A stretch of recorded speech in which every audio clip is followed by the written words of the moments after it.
LDF സർക്കാരിൻ്റെ കാലത്ത് കഴിഞ്ഞ 10 വർഷങ്ങളായി തകർന്നടിഞ്ഞ് ഏറ്റവും കൂടുതൽ പരാതികളും ഏറ്റവും കൂടുതൽ പ്രശ്നങ്ങളും ഏറ്റവും കൂടുതൽ പ്രതിസന്ധികളും നേരിട്ട ഒരു വകുപ്പാണ് ആരോഗ്യ വകുപ്പ്, ആരോഗ്യ മെഡിക്കൽ വിദ്യാഭ്യാസ വകുപ്പ്. BLM കേരള, തമിഴ്നാട്, പോണ്ടിച്ചേരി. വീണ ജോർജ് എന്ന വ്യക്തിയായിരുന്നു ആരോഗ്യ മന്ത്രി. ഇവർക്ക് കീഴിൽ ഈ വകുപ്പും ഇതിൻ്റെ സിസ്റ്റവും ഇതിൻ്റെ എല്ലാം സിസ്റ്റം തകരാറിലാണ് എന്നാണ് മന്ത്രി അന്ന് പലപ്പോഴും മന്ത്രിയായിരുന്ന വ്യക്തി പറഞ്ഞിരുന്നത്.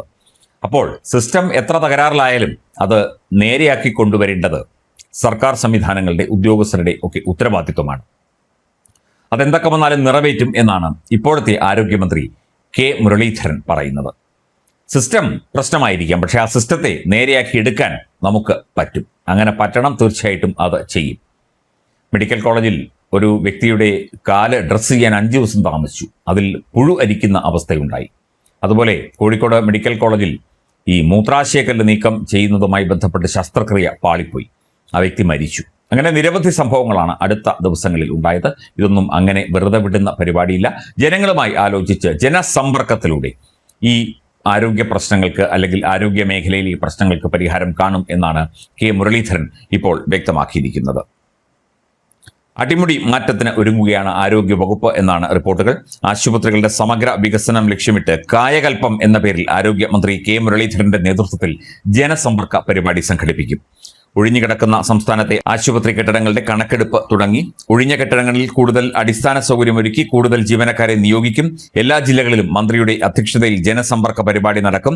ജനപ്രതിനിധികളിൽ നിന്നും ആരോഗ്യ പ്രവർത്തകരിൽ നിന്നും അഭിപ്രായം തേടും. ആദ്യ പരിപാടി ഈ മാസം 9-ാം തീയതി കോഴിക്കോട്ട് നടക്കും എന്നും കെ മുരളീധരന്റെ ഓഫീസ് അറിയിച്ചിട്ടുണ്ട്. പല ആശുപത്രികളിലും രോഗികൾക്ക് നിലത്ത് കിടക്കേണ്ടി വരുന്ന സ്ഥിതി, ഈ പദ്ധതിയിലൂടെ ഇത്തരം പ്രശ്നങ്ങൾക്കൊക്കെ തന്നെ പരിഹാരം കാണാൻ സാധിക്കും എന്നാണ് സർക്കാർ ഇപ്പോൾ വിലയിരുത്തുന്നത്. തീർച്ചയായിട്ടും ആരോഗ്യരംഗത്തെ പ്രശ്നങ്ങൾ അടിയന്തരമായി പരിഹരിക്കേണ്ട ആവശ്യകതയെക്കുറിച്ചാണ് ആരോഗ്യമന്ത്രി കഴിഞ്ഞ ദിവസവും മാധ്യമങ്ങളോട് പ്രതികരിച്ചത്. സിസ്റ്റത്തെക്കുറിച്ചൊക്കെ അദ്ദേഹം പറഞ്ഞത് അതുകൊണ്ടുകൂടിയാണ്. ഇവിടെ പാവപ്പെട്ട സാധാരണക്കാരായ രോഗികളാണ് സർക്കാർ ആശുപത്രികളിൽ പോകുന്നത്, ജനറൽ, ജില്ലാ മെഡിക്കൽ കോളേജ് ആശുപത്രികളിലൊക്കെ പോകുന്നത്. അവർക്ക് മരുന്ന് കിട്ടുക, സമയത്ത് ചികിത്സ കിട്ടുക, ശസ്ത്രക്രിയകൾ സമയത്ത് നടക്കുക, അടിയന്തര ചികിത്സ വേണ്ടവർക്ക് അത് നൽകുക, എല്ലാ തരത്തിലുള്ള സഹായവും പിന്തുണയും പാവപ്പെട്ട രോഗികൾക്ക് നൽകാൻ തീർച്ചയായിട്ടും ഈ സർക്കാർ എന്നല്ല ഏതു സർക്കാരും പ്രതിജ്ഞാബദ്ധമാണ്. ആരോഗ്യമന്ത്രിയും അങ്ങനെ തന്നെ, അതുപോലെ ഉത്തരവാദിത്തപ്പെട്ട ഉദ്യോഗസ്ഥരും ഡോക്ടർമാരും ആരോഗ്യ പ്രവർത്തകരും ഒക്കെ പ്രതിജ്ഞാബദ്ധരാണ്. അവർ അത് കൃത്യമായി ചെയ്യുന്നുണ്ട് എന്ന് ഉറപ്പുവരുത്തേണ്ട ചുമതല തീർച്ചയായിട്ടും മന്ത്രിക്കും സർക്കാരിനുമുണ്ട്.